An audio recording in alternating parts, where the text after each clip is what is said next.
Welcome to Impact. I'm Philip Morris, CEO of Proctors, and your host today.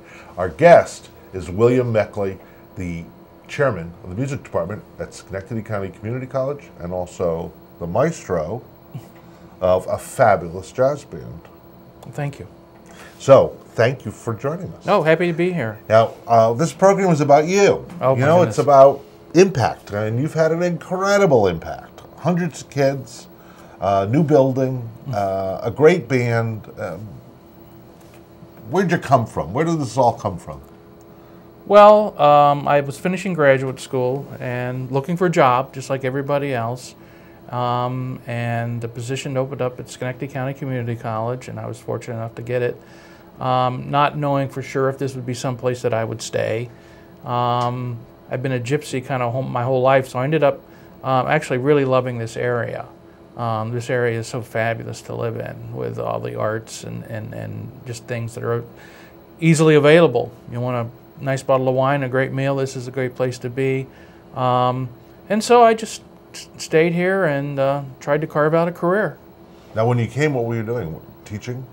When I came, I was initially a professor at the college and taught jazz ensemble. I actually did the college concert band, the wind ensemble, taught conducting, music history, taught a full load. And was the department, how big was it? At that time, there were probably, and this is in the mid-'80s, probably 35 music majors at SCCC, and now we're at about 180. Oh, wow. So we've grown, and of course that, that's a good problem to have. And that led to the building of the new music facility at the college, which has really been a huge boon for us this year. Well, it just opened. Describe it. It opened this fall for the 2012 fall semester. It's an expansion of the existing facility.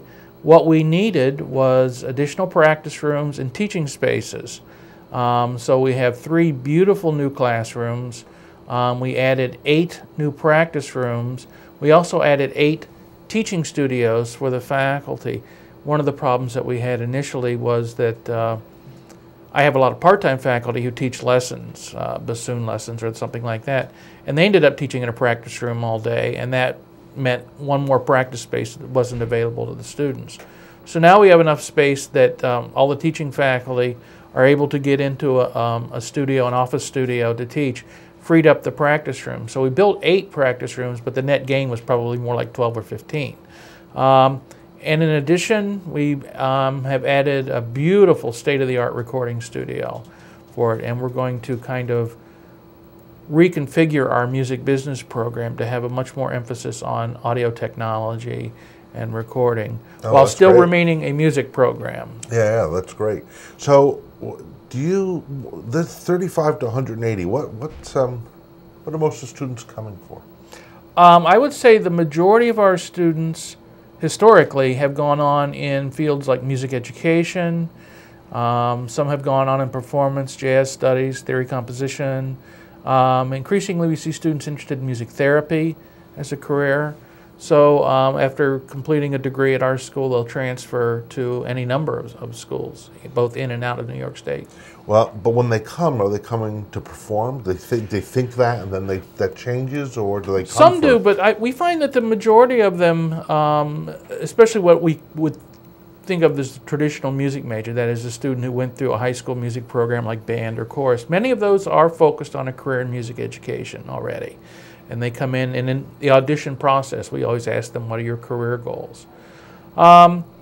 And a good number of them are music education or indeed performance or jazz studies. They seem to know. Now, many of them in the program will decide, I'm not sure that music education is going to be for me, and I'm going to be more focused on something else. And the program's pretty adaptable.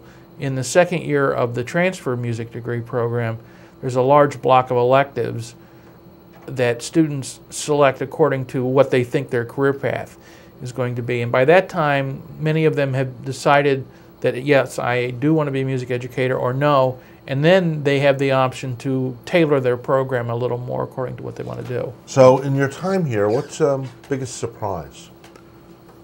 I think the biggest surprise is the fact that we have been able to develop really rigorous standards at a community college in balancing our mission of access, and affordability with the really necessary rigor of a good quality music program.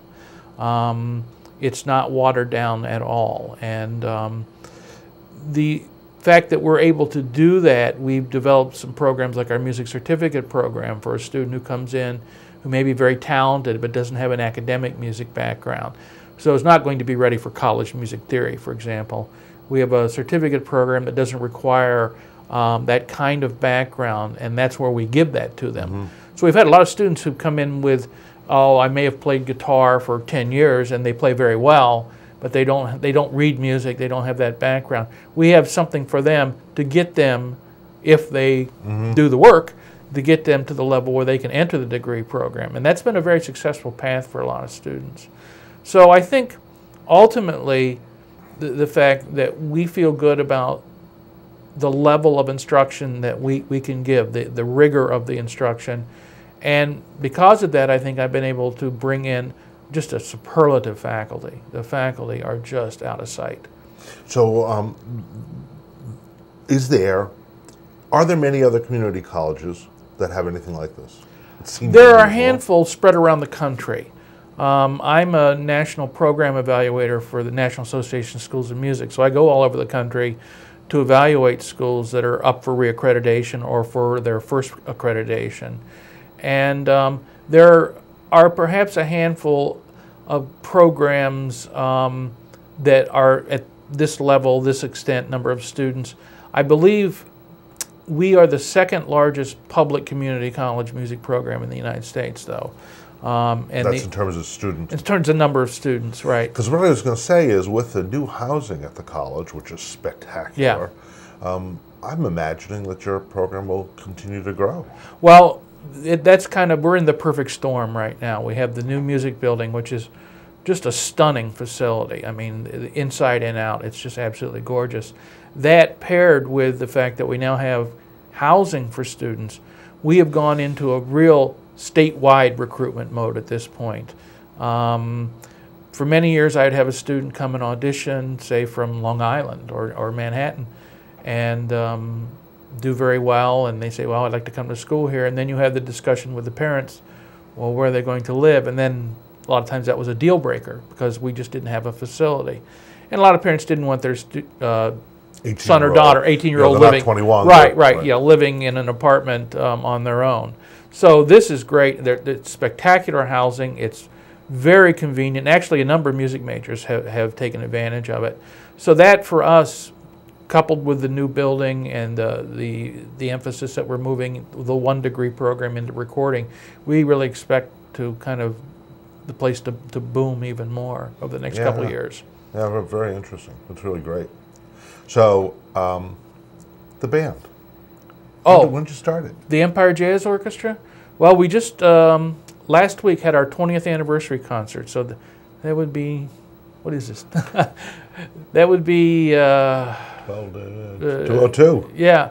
Oh, no, 92. 92. 1992. Yeah, right. My math's bad too. The Empire Jazz Orchestra is a professional jazz repertory ensemble. It's basically patterned after the Lincoln Center Jazz Orchestra in that we play historic music. We'll play music dating from Jelly Roll Morton, or very important music like Gil Evans, Duke Ellington, and we've commissioned new music.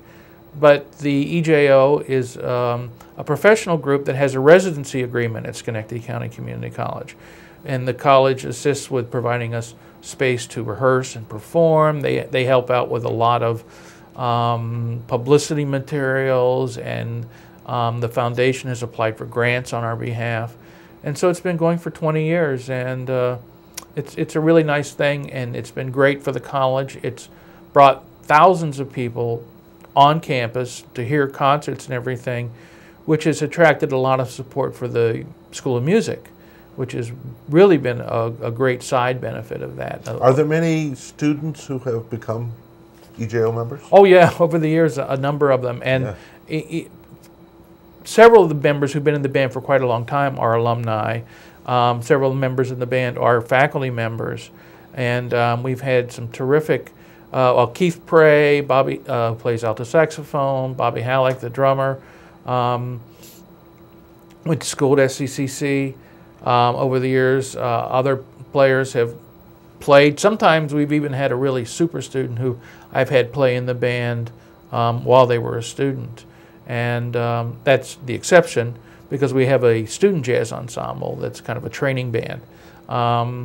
But yeah, we've been really fortunate. Well, you guys are great. I think it's a great band. I love hearing you, and I think it's a cool piece of this community college thing with this incredible music program. Well, we're fortunate. We have 3 of those kind of ensembles in residence at the college. We have the Empire Jazz Orchestra.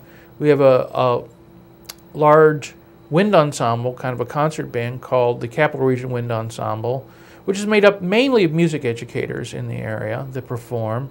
We're doing a concert this coming Sunday, kind of in celebration of the new building. It's called Angels in the Architecture, and that's at 3 o'clock this Sunday, and Professor Brett Weary conducts that. And then we have the Musicians of Malwick, which is a chamber ensemble that specializes especially in early American classical music. Yeah, they're in residence in 2 places, right? They have a one, I believe, I want to say the Schuyler Mansion, and with us. It is, yeah. And so and that's primarily faculty members too. So we have those 3 groups. The great thing about that is the students get to interact with those people. Students come, for example, to watch Empire Jazz Orchestra rehearsals all the time. And I tell them, it's more valuable for you to come and watch a rehearsal than to come to the concert. Of course, I want them to come to the concert, but it's really good for them to see how professionals put things together and how quickly they can put them together. And the initial read-throughs, how quickly we then move to kind of knocking off the rough edges and honing it. So one last question before we have to close, but take a sort of global 25-year view. What have you seen? Different, same, students, region? Well, I think there's a couple answers to that. We have increasing number of students who are interested in the technology. We have not been able to serve them, and with the opening of the recording studio, the plan is to have the recording studio outfitted and ready to go next fall. That would be fall of 2013. So we have a lot more students interested in that aspect of the business. As far as SCCC is concerned, one of the really nice things is we've seen the quality of student coming to our program drastically improve. Increasingly, a number of students, I think, see it as a first choice for music study. I mean, we're very affordable, but I think we've gained the trust of the music teachers in the area, and that's the critical thing. And I think they're, very happy to send their students there, knowing that after they complete a degree that they can transfer almost anywhere. I mean, the schools that our students have gone to, we've been really fortunate. Well, my son was a 1-year student. Yep. He did for his senior year, and he said at NYU I blew everybody out of the water. No one could come close to what I learned at SCCC. Yeah, we hear that a lot. We've sent students to many of the really top conservatories in the country, and when they get there, they're competitive. Yeah, so great work, Bill. You've thank you so changed much. our community. Thank you. This is Philip Morris with Impact and our guest, William Meckley. Thank you. Join us again.